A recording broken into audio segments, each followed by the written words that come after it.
আজ মর্নিংয়ে বেডরুমটাকে বেশ ভালো করে ডিপ ক্লিন করেছি।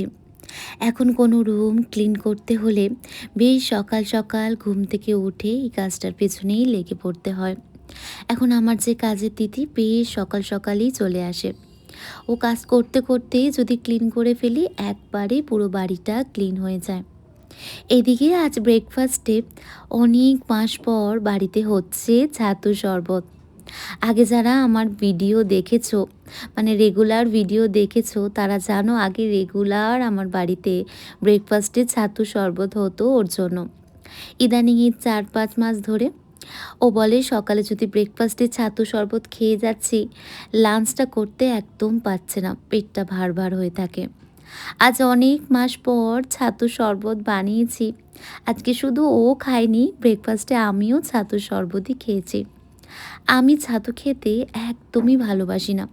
খেলেই মনে হয় কি গলায় কিছু একটা আটকে রয়েছে।